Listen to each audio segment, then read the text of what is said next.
Afternoon. Sorry if it's a little off-putting. I'm sitting here having a smoke while I do, but I just was trying to think of something to do for this weekend just to try to keep making stuff. The more I make, the more I want to make. If I stop, I trail off. There's a trend been going around on the Facebook groups that I'm in, some of them for Gundam and Mobile Suit mecha franchises and stuff. I don't know where it started, why it started, but all of a sudden everybody is share your top five mobile suits. What are your top five Gundams? Share your top 10. Da, da, da, da. So I was gonna put one up on there, and then I said, you know what? I do videos and everything, so why don't I just make a my favorite top five mobile suit video? And this one I'm gonna do, two because eventually I'll do another one. But top five mobile suits separate from top five Gundams. Gundams are kind of their own thing. As you can see from the nice little new wall hanging behind me, you can see where my loyalties tend to lie in Mobile Suit Gundam. This is going to be kind of an even split between Universal Century Principality of Zeon, which is honestly my favorite, and the other Gundam that I got into, and when I get to one of those, I will explain what I mean by that. But this is going to be from two different alternate universes, just my favorites, not my favorite for one particular universe. So first up, this, and you see me glancing over to the side, I have a list so I don't lose track of what I'm working on here. Figure rather than constantly looking up at the computer screen, that will work better. First up is a two for one because both of them are ones that we saw very little of in the actual animated canon. They've both popped up much more in manga and games. But as far as the animated goes, that is a split between the Camphor and the Ifrit.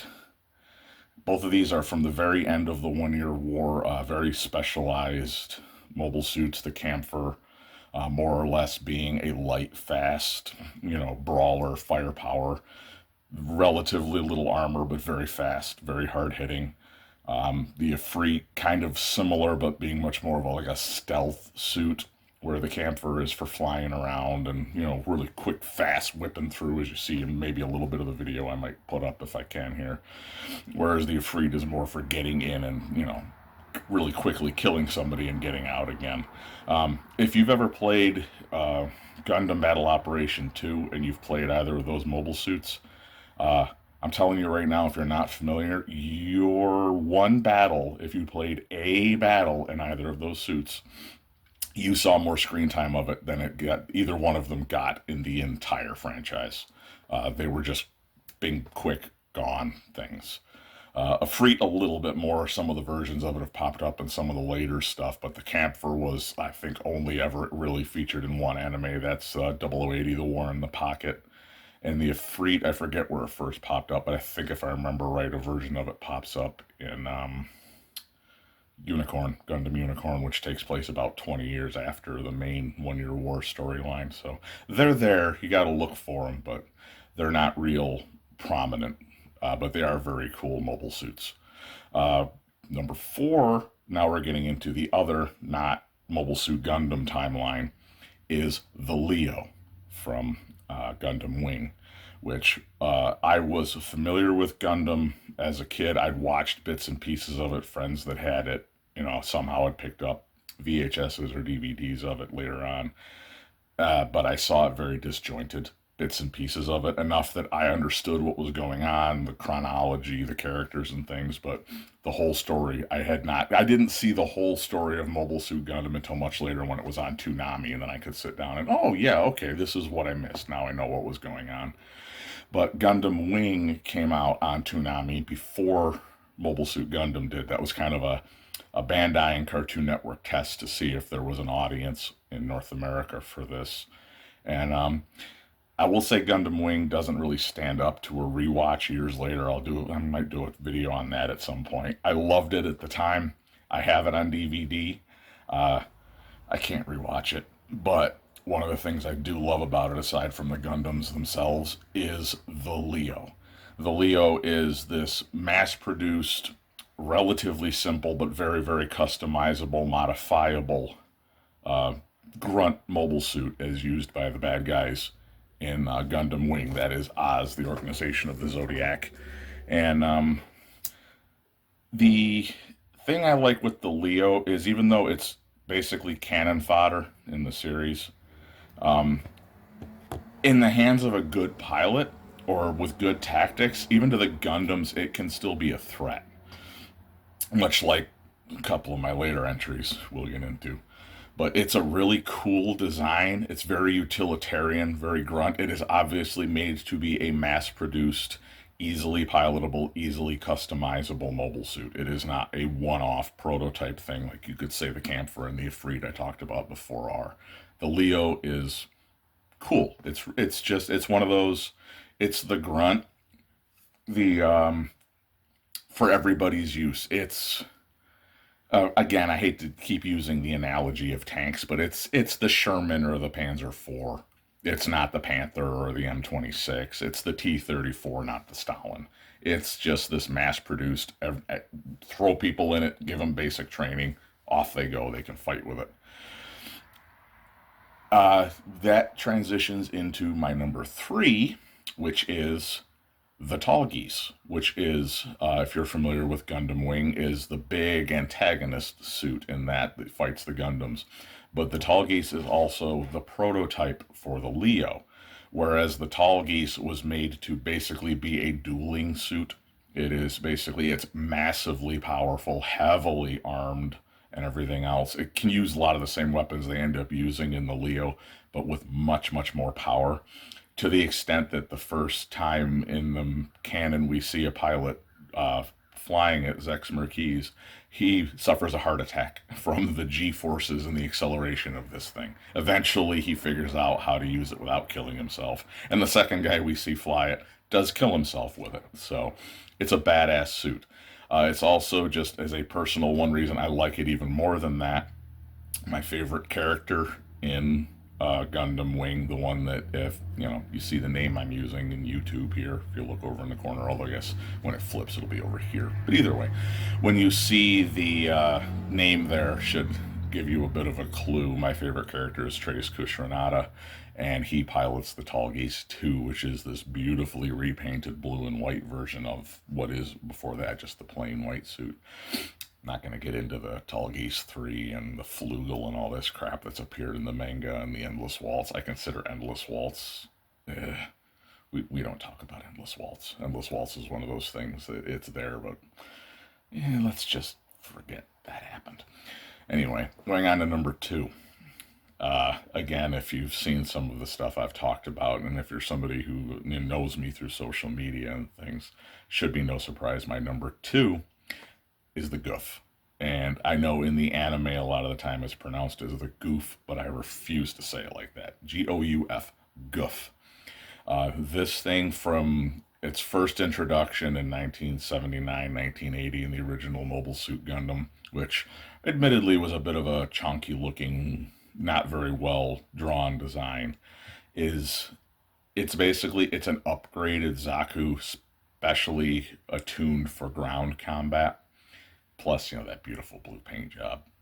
But, as, of course, Ron Baral points out, and I've mentioned before, the whole, this is no Zaku, boy, no Zaku. It's basically, if you took the standard grunt suit and upgunned and up-armored and up-powered it to make it more powerful, you get the guff. You then also have the one a lot of people are very familiar with and is extremely popular in Gunpla and video gamers, the Guff Custom, which is Norris Packard or Picard, however you want to pronounce it. That went out.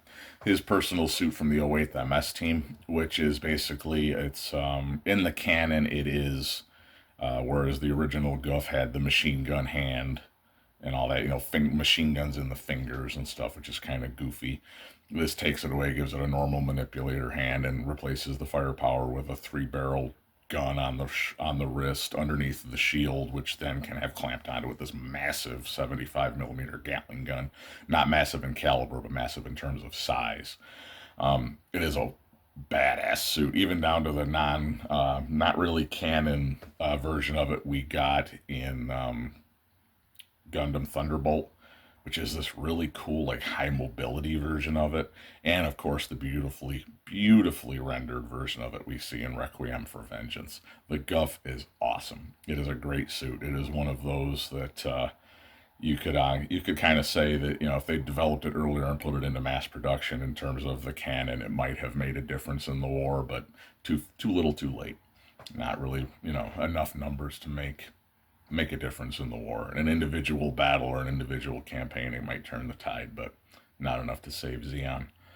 So, having not mentioned it, and again, that it should be pretty obvious, my number one, and I am going to lump technically two different ones into this one, but I'll just say the Zaku.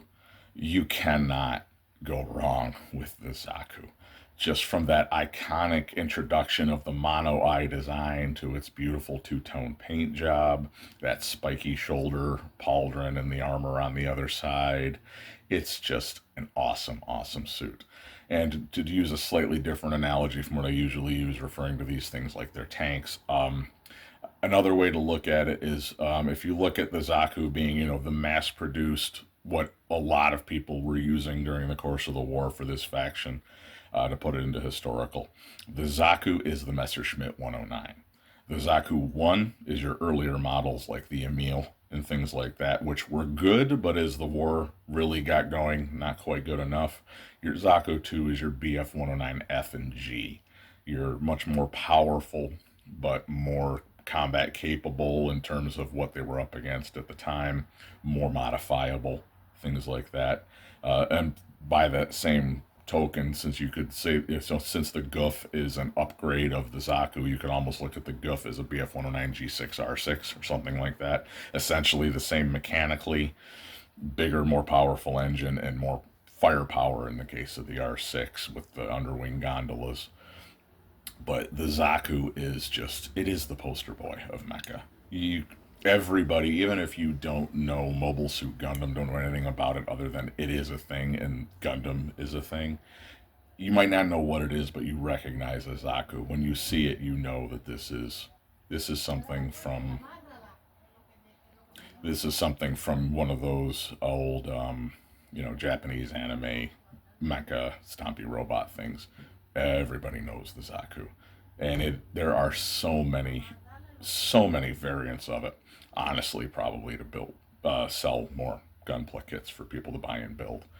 But you've got the Zaku 1, the Zaku 1 commander type to a certain extent, the Rambaral special for the Zaku 1, the Zaku 1 sniper. You get into the Zaku 2, and you've got the early versions of it from the origin, and then you've got the standard Zaku 2F.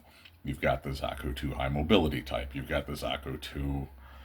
There's a version of it that was made for fighting underwater. All of these different variations. If you can think of a specialty or a special environment that you'd want to fight a mobile suit in, there's a Zaku to meet it. There's so many awesome ace paint jobs, from the more wonderful Char's Red Comet to Johnny Raiden to Shin Matsunaga and all these others that are just these really distinct and give it really, really cool look. You've even got a distinct, Dozel Zabi version with this really cool gold filigree paint job on it and stuff. The Zaku is freaking awesome. Can't go wrong with the Zaku. And an honorable mention that I want to throw at the end is one that it's not one of my favorites in terms of compared to these other five, but just because of its weirdness and a little, for me in the other communities I'm in, the little meme bit of it. The Cancer from Gundam Wing, which is this aquatic, crab-shaped, transformable mobile suit. And I mean, if you obviously, as we all know, whether it be biological or mechanical, the end goal of all evolution is crab. So, whether you're a BattleTech fan who embraces the theme of all will be crab. We have the hermit crab, the king crab, the 100-tonner. Crab is crab. And this one, it is such a weirdly distinct, unique look to it. Even if it's not the most effective, it's just underwater fodder for the Gundams, the way the Leo is in terrestrial and space environments. The Cancer is just a cool, unique, funky looking suit. You gotta love it for that. So anyway, that was my top five regular mobile suits. We'll be doing another one for Gundams at some point, but wanted to get this one in the can so I can start doing putting some video and pictures with it. So have a good one. We'll see you on the next one. And if you follow other stuff on my channel, probably this weekend or early next week, I'll be coming out with the end of my uh, Vampire the Masquerade Redemption. Wow, I almost said Vampire the Requiem. That's a totally different thing. But Vampire Redemption, I'll be finishing the medieval portion of that playthrough. I had played it. It didn't record, so I got to do it again. I've been having some issues with my computer again, but I'll get it out. It'll be coming out, and something to look forward to. And then we'll be moving on to the modern in that. So that, and I will also be, as I said, doing my top five Gundams. Might find some more Gundam and BattleTech things to talk about. Keep putting these out. Keep doing things. Gives me something to do on my time off. Keeps me creating. Gives me more ideas. The more I work on things, the more ideas I come up with. Whereas if it beats just sitting here watching other people's YouTube videos or playing games by myself. So we'll see you on the next one. Have a good one, and we'll talk to you later. Bye.